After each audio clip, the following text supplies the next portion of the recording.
De European Caravanning Federation is de overkoepelende organisatie van verschillende brancheorganisaties in de caravan- en kampeerindustrie in Europa. En die zijn natuurlijk ook druk bezig met verduurzaming. Maar hoe hard gaat dat eigenlijk? Daar praat ik over met de secretaris-generaal Jost Krüger.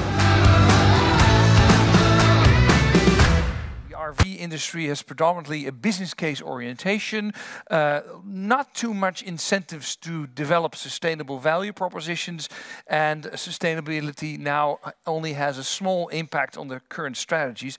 Let's have a chat about that with the Secretary General of the European Caravanning Industry Association, ECF.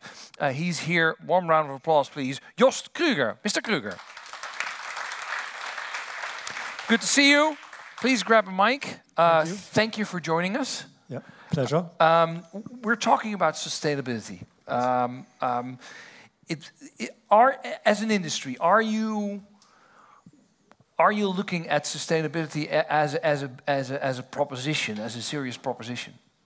I think we have to look at it from many perspectives.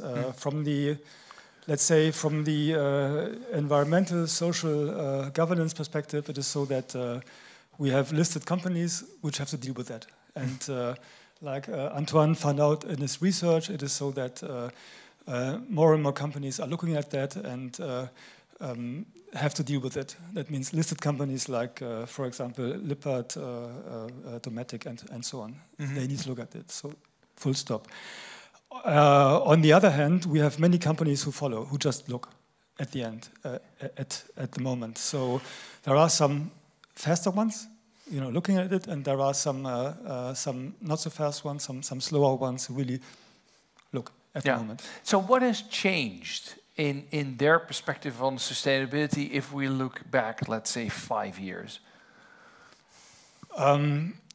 To be honest, for the listed companies, sustainability is really an issue because society, the finance world, they ask for it.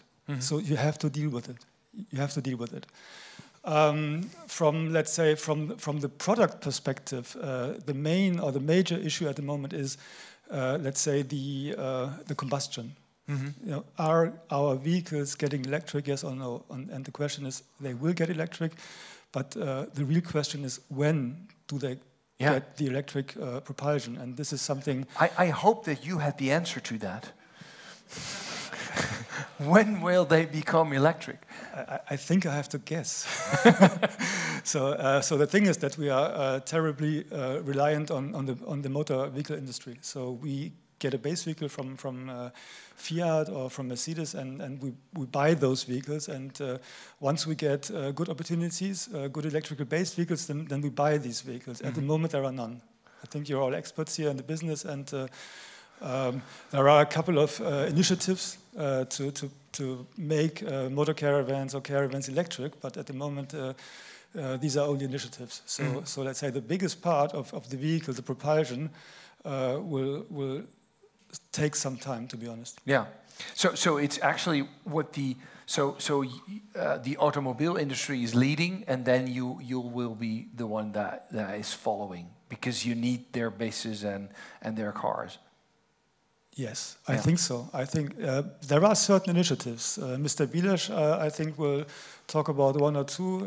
There are 2 initiatives in the caravan sector at the moment. In Düsseldorf, there have been, the caravans along, there have been 1 or 2 vehicles on display, which were not propelled by diesel. So there are first steps to be, which are taken by the industry, but this will take some time, to be honest. So what are the dilemmas here? Because I guess that we very easily talk about, it should be an electric caravan or camper. But the weight, of course, is a big issue there. Are there more issues that we have to overcome before we really can take some steps there? You're well prepared, to be honest. The weight is really the issue, because if you add batteries to the vehicle, then the vehicle becomes heavier. And the thing is, you must be able to drive a motor caravan. I think in your country you have a 3.5 tons limit for the B class. So you all are limited up to 3.5 tons. I'm from Germany, obviously, and I have the possibility to drive vehicles up to 7.5 tons. So for me, that wouldn't be the problem. So what we really need to do is to have an eye on the driving license legislation, for example. So becoming green is the one thing. Yes, of course, we all want to be green or greener, but we also have to have the legislative framework which will enable us to do so. Yeah. So coming from the caravan industry, you're enjoying nature. All of us are enjoying nature, and I think caravan lovers are enjoying it even more. Do you think there's a sort of like moral obligation to be more sustainable? I think if you buy a motor caravan or a caravan, or if you just have a tent, I was traveling, I told Leo that I have had hundreds of nights in tents when I was younger. So that is, from my point of view, that is very sustainable. So if you, as a customer, take the decision to buy a caravan, a motor caravan, then you step away from air travel or cruise travel, and this is maybe already the first step to become more sustainable. Industry needs to follow, yes, of course, that's for sure. And however, we as the ECF, we look from it as from a, let's say, legislator's perspective. Yeah. So there are increasing environmental requirements which we need to follow. Let's say recyclability of vehicles, the end of life of vehicles. So what to do when a motor caravan or a caravan is old and needs to be scrapped. Yeah. Like so on that legislative part, do you expect that Europe will push forward heavily on becoming more sustainable?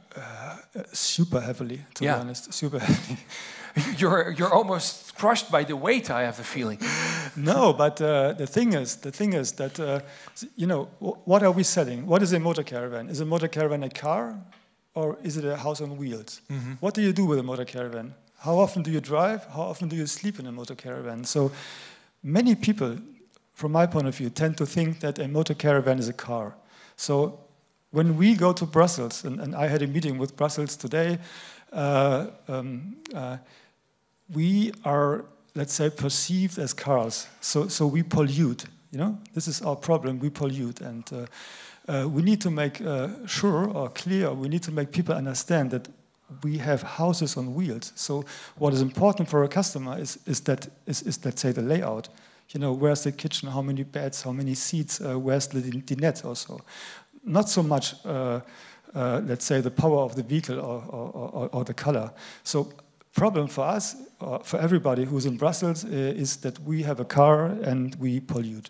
So what Brussels will do is they will come up with Euro 7 in a very short term, I think you know, and Euro 7 will be some sort of game changer for the industry. Why?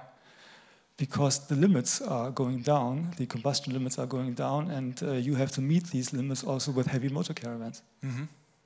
And that's a tough task. Yeah, and do you expect legislation for second-hand caravans or campers? For second-hand, it's a bit difficult. So when we talk about legislation, it's always, you know, the new vehicle, the one which is type approved. For second-hand cars, I think we already have legislation. Just think about all the environmental zones. Right. Yeah. Like that. So you already have some indirect legislation. So is there anything else you want to add for this audience when we talk about sustainability? I think that you know, using a caravan, a motor caravan, is quite sustainable. I remember your presentation in I think it was in Antwerp a couple of years ago, and you were talking about the effects of Rome to motor caravans, and that was very interesting, and by listening to that, I thought, we are maybe not that clean as we think.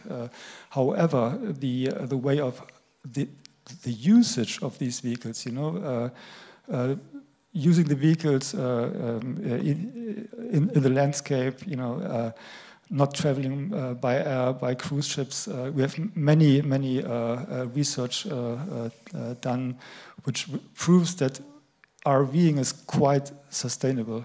However, as I said, the car and the propulsion will change, and that will be the changer.